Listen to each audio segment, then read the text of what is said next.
The evaluation should follow up the changes in the field and enable the ongoing development of the program. The team that conducted the program was a very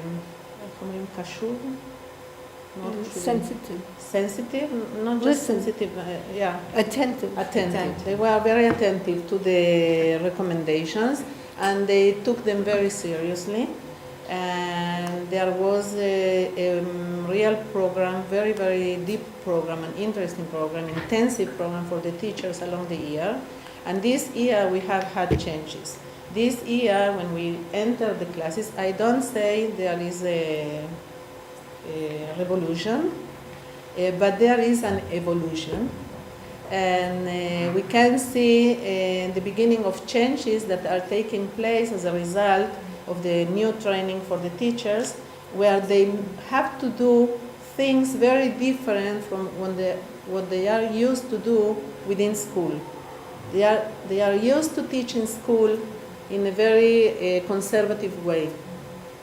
And it is perceived as the right way within a very conservative society.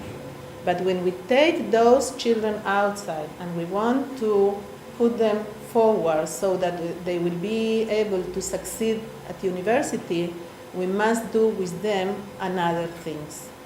And for that, the teachers must make a pedagogical change. And that's what we are working on now. So it was very interesting, because if we had worked only with questionnaires, quantitative methods, we would say that everything is okay, because everyone is very happy with the program.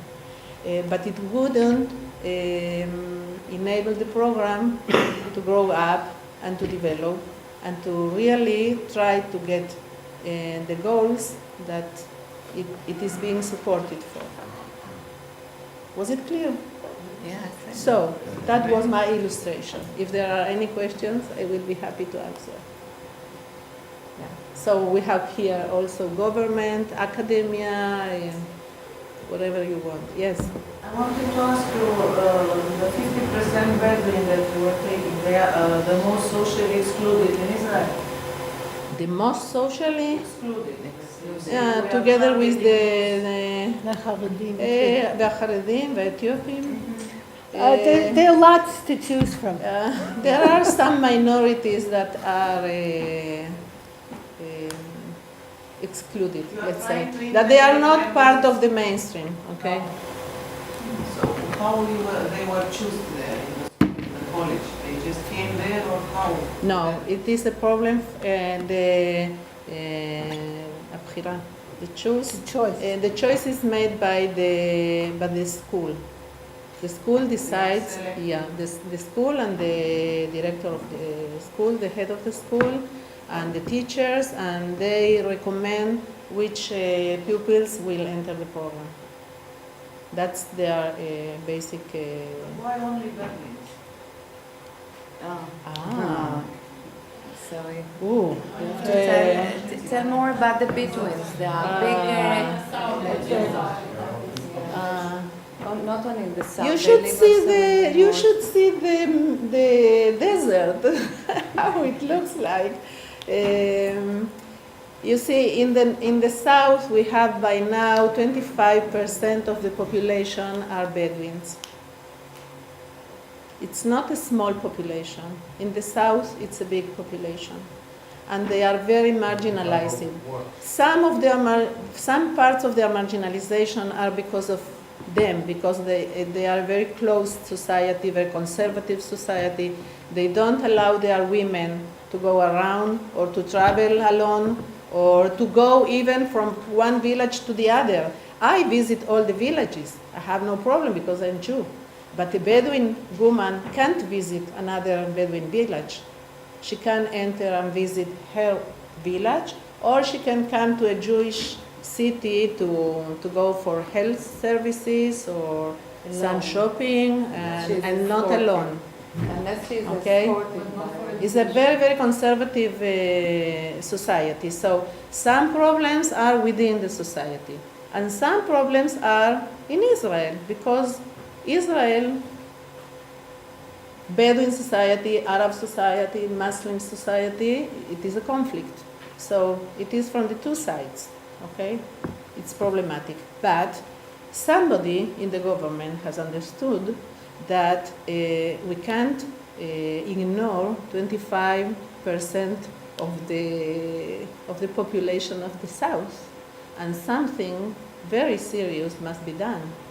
So there are movements that are happening within the population, and there are changes that are taking place within the society. And There are also changes that are happening from the outside society, the Jewish society, that is looking at them in new ways when they start going out from their tents and from their places. And also they trying to create a lobby in our parliament.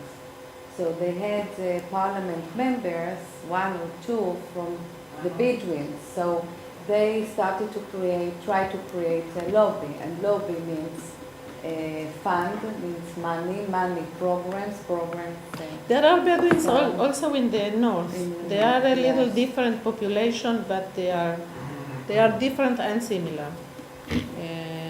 But then in the north they are mixed with other Arab populations. So they have another place. It's very complex. It's very complicated, I was really. asking that because we have the same, let's say, minority, which is facing.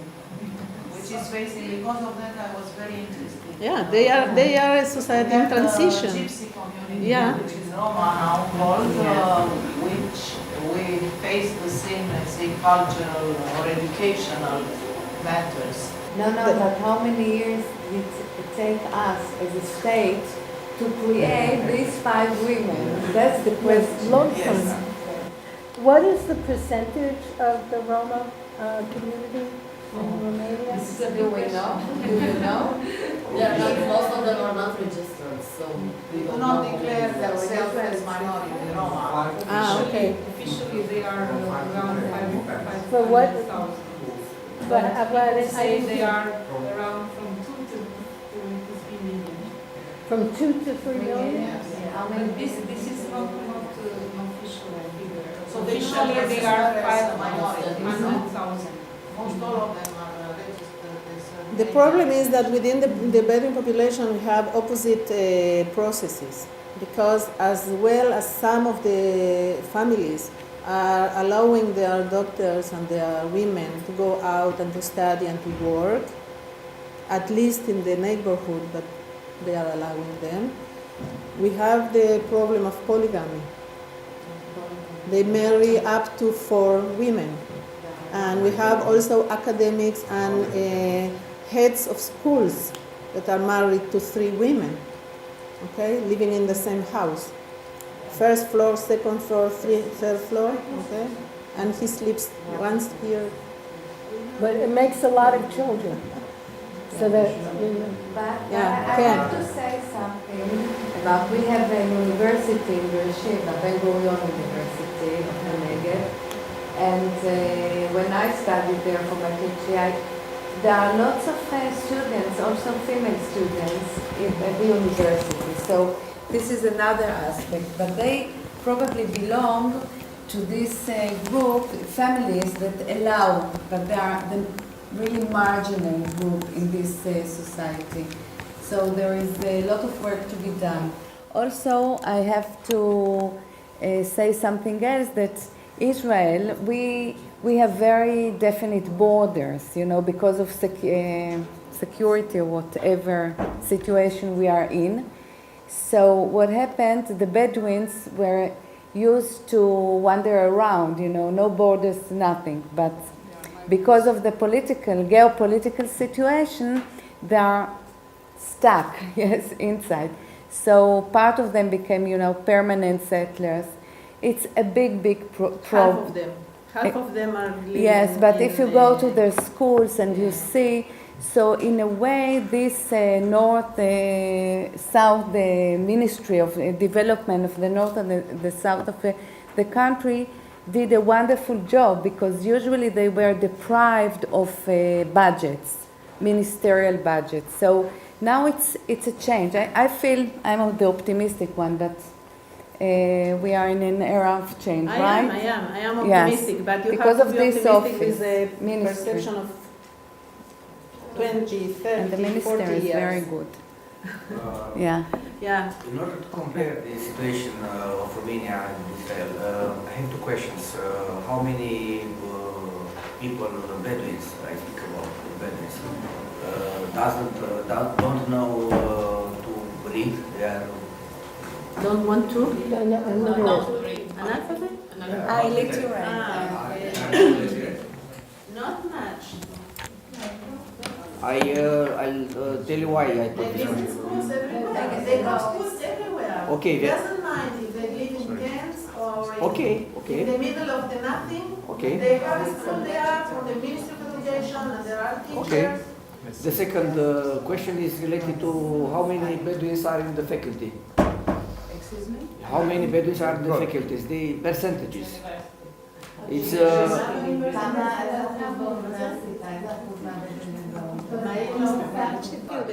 How many studies? Students, I don't know. How many Students? Yeah. He just told us.